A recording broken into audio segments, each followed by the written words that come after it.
And we're going to take a look at Godzilla Evolved, which, pulling him up for the camera here, we can obviously tell that as far as like vibrancy is concerned, this guy like takes the cake, no problem. The overall design of the figure is essentially just a scaled up version of the 6 inch with a bit of retweaks. But I feel like the eye paint took a significant dive because, like, especially on my version, you can really see, kind of trying to focus. There we go. It's not even aligned properly. It's like a little downward to where it should be.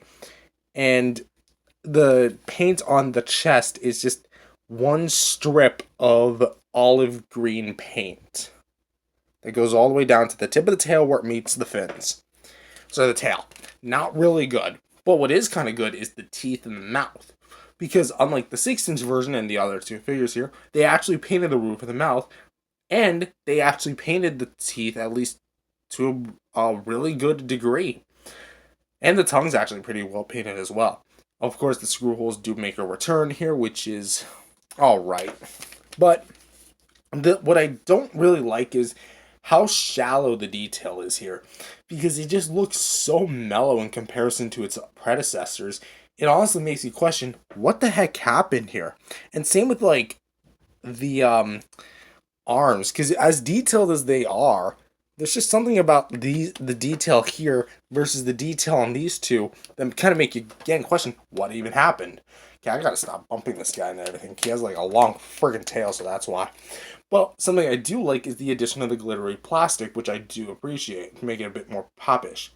The arms are also painted with the nice claw paint here, the same olive green. And we do have some elbow spikes, which unlike the 6 inch version, actually get right this time. And for the first time, we get translucent plastic on the giant figures, which thank you, Playmates. I wanted this since him. Oh man, could you imagine what a giant heat ray Godzilla would look like? The closest thing we have is the Mega. Anyway, the red here is bonkers. I love the red. It's really popish and looks almost like fruit punch and goes all the way down to midway through the tail where it sadly loses it and kind of goes to a more painted scheme. But at least it's not like a rough transition. I know it kind of gave it a little flack, but I've kind of gotten used to it over time. But the spray's a bit on the iffy side, I'll admit. But again, we have some nice details going down here to the feet. Claw paint looked pretty good.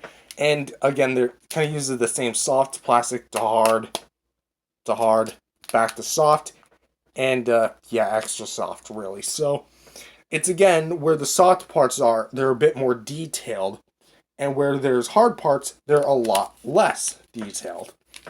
So now that we're done talking about the sculpting paint on all of these Godzillas, focusing in the camera, there we go. Who do I think really wins this category? Well, I don't really think it really requires any exclamation. As good as this one is, I'm going to have to say that he doesn't win. His detail is really what makes him lose this. Is because even though he's technically has the most paint variety, that's really not enough to save it. And especially because, like, the fact that you compare this to this, like, there's so much less detail here than there is here. I kind of gave this thing flack for having a bit mellow detail, but this I saw in person at a comic book store once. I actually rejected to buy it. That and I couldn't buy it at the time because I didn't really have enough money, but it's okay because I have it now. But with that being said, it kind of makes you wonder as far as detailing what happened between this and this. Paint job wise, I would say, again, he has a bit more, but I hate to say this, but the quality of the paint actually is a little bit better on this one. Because not only are, like, the claw paint, for example, applied just a little bit better on this, because they're about to size instead of just caking the whole claw or the whole nail. It's actually got a bit of subtle gradations as far as, like, how you can actually see it, and like this side is a bit larger than this one, while it's kind of evened out on this one. But as for the Final Wars Godzilla, I definitely think that overall, it's probably the best. because consistency be damned on both of them. But I kind of prefer the execution of the Final Wars Godzilla just because of how detailed its arms and its head and the quality of the plastic, which is also another thing. This guy, it feels the cheapest. This guy's a little bit more sturdy, but still feels fairly cheap. Despite the fact this was a rush figure, I say that this one's probably the best as far as quality is concerned. So, Final Wars definitely takes this category. But speaking of, we're going to go right on to articulation. For the Final Wars Godzilla, we have a swivel here at the head, not at the neck, but the head, so you can go pretty much all the way around. We have a bicep swivel, so you can go backwards about that far and forwards about that far. Same kind of range with the this arm. For this one, you've got the leg articulation that can go all the way around, so that's good. Well, I mean, all the way around to all the way around until it hits the arm, which you can kind of finagle it so it doesn't. And the feet, you can also go back and forth, go all the way around, and you can twist and turn the tail here and midway through here. So that's the 04 Godzilla. So in total, technically speaking, you have 1, 2, 3, 4, 5, 6, 7, 8, 9 joints. So, pretty good amount of range there. Next up, we have the Godzilla 2021. For articulation, he has nothing at the head. I know there's a seam line, but that's curved, so you wouldn't be able to move it anyway.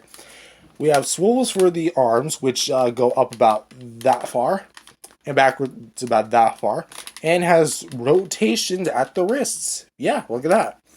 For this leg, we can go up about that far, backwards about that far, and can rotate the foot pretty much all the way around. Well, almost all the way around until you hit this, which I'm demonstrating on the other ankle. And this leg can kick up about that far, and kick backwards about that far. And unlike the Final Wars Godzilla, we only have one swivel here at the base of the tail. So unfortunately, not as much tail range, but you get extra wrist movement, so I guess that's a fair trade-off. And finally, the Godzilla Evolved. For articulation, nothing at the head, but we do have a hinged jaw. Can't believe it took him this long to add one, but we finally have it. The shoulders can move backwards about this far and up about... Ooh, hold the phone. Okay, I thought I cracked something. Upwards about this far. Yeah, there's a little bit of resistance, so keep that in mind. This arm, we can go up about this... up about this far, and downwards about this far. And there's no rotation in the wrist, even though there is a seam line. It's curved just to fit with the figure. For this leg, we can go upwards about that far, backwards about that far, and for the feet, we can twist and turn like that. And for this leg, we can kick up about that far, backwards about that far, and rotate this foot all the way around. And we have a ball jointed tail, so we can go up, down, side to side, and there's no extra joint in the tail, so that's all you're going to get. So, now that all the articulation has been set out on the table for these three big boys, who is the winner? Well, I gotta go with Godzilla Evolved. Now, here's the thing. As far as sheer quantity, again, let's recap. 1, 2, 3, 4, 5, 6, 7, 8, 9 joints for Final Wars. 1, 2, 3, 4, 5, 6, 7, 8, 9 joints for 2021. 1, 2, 3, 4, 5, 6, 7, 8 joints for Godzilla Evolved. However, what I feel like would really need to be taken into account here is the range specifically. Because, again, articulation is meant to have a lot of range. You don't put a bunch of articulation points on a figure that really can't move. And as a result, I honestly have to say Evolved has this pretty well. Because not only, like, you could make the argument that Final Wars' legs because they're the only ones that can spin 360 that gives them like a crap ton of range.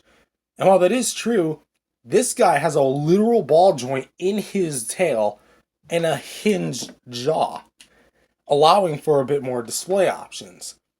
I will say the leg and arm movement is a bit basic, and the fact that they removed the wrist swivels is a bit on the more disappointing side, but my personal opinion, because of the jaw hinge and the tail articulation, the Evolved Godzilla definitely has this in the bag. So, articulation, even though, like, quantity-wise, these two have more than he does by one joint, and especially, like, overall, you could make the argument that he could win.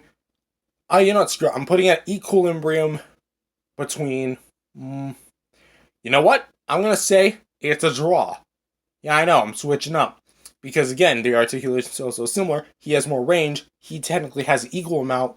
He technically has him-ish. It's hard for me to explain, but let's move on to the next.